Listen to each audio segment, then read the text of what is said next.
Hey everyone, and welcome to The Explainer. Today, we're diving into this really beautiful and I think deceptively simple poem by C.A. Bowles called The River. It's amazing, really. In just 4 short stanzas, it paints this incredible picture, using a river's journey as a metaphor for a whole human life, from the very beginning all the way to the great unknown. So let's get into it. So let's kick things off with the big question that this whole poem is really asking. What can a river's journey actually teach us about our own lives? I mean, poets and philosophers have been chewing on this for ages, right? But this poem, it gives us this incredibly elegant answer, mapping our entire existence onto the flow of water. All right, so where does it all begin? Well, just like our own lives, it starts right at the source. The first stage the poem shows us is childhood, and it's captured with this wonderfully light and energetic image of a small stream just finding its way.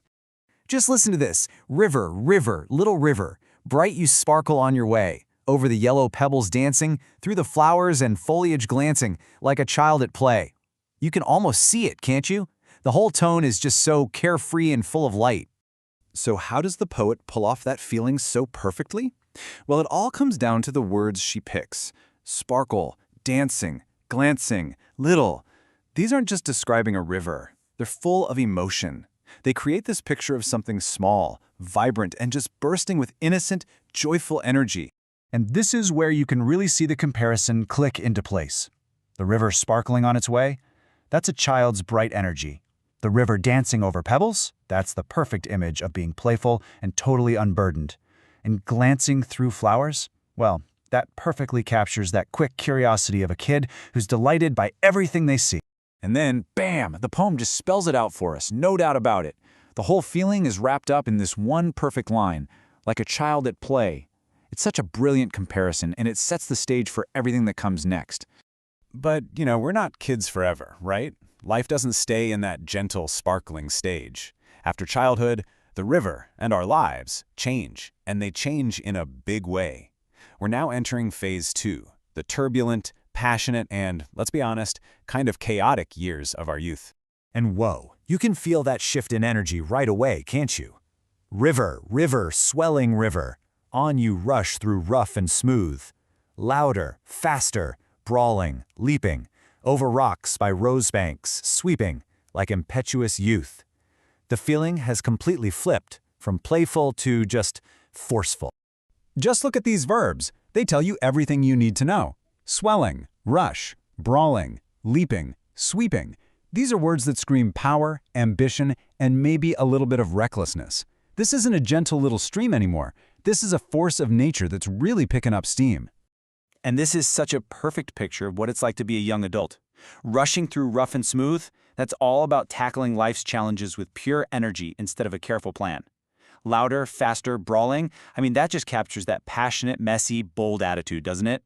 And sweeping over obstacles, that is pure, unfiltered ambition and impulse.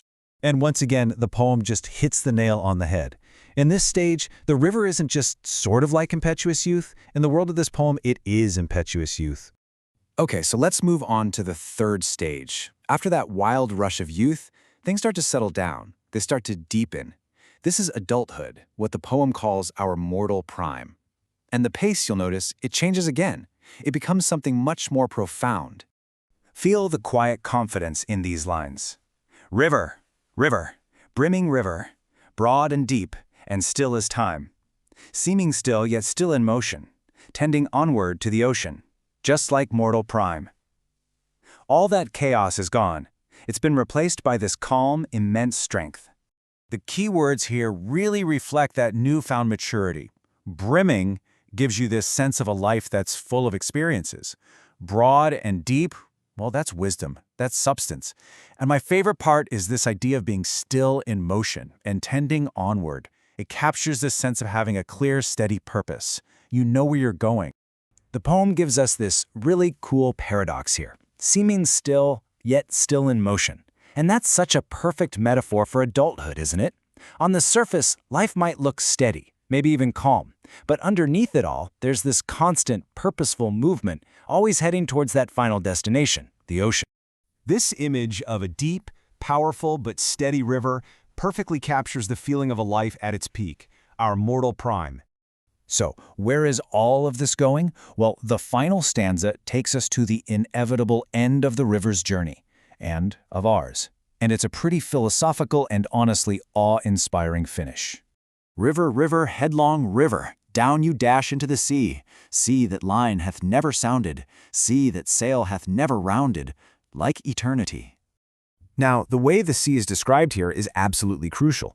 Never sounded means its depths have never even been measured.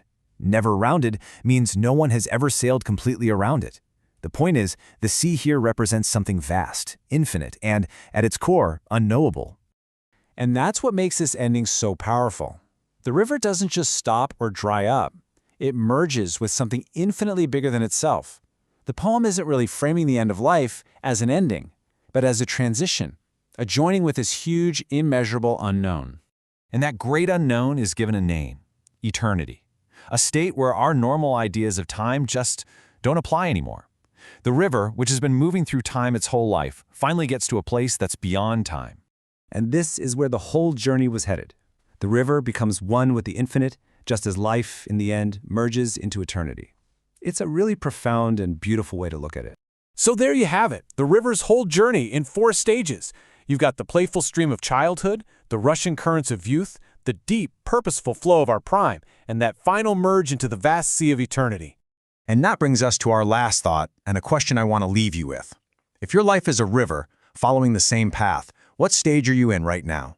Are you the sparkling stream, the rushing rapids, or that deep, steady current? It's a powerful thing to think about. Thanks for joining me on this one.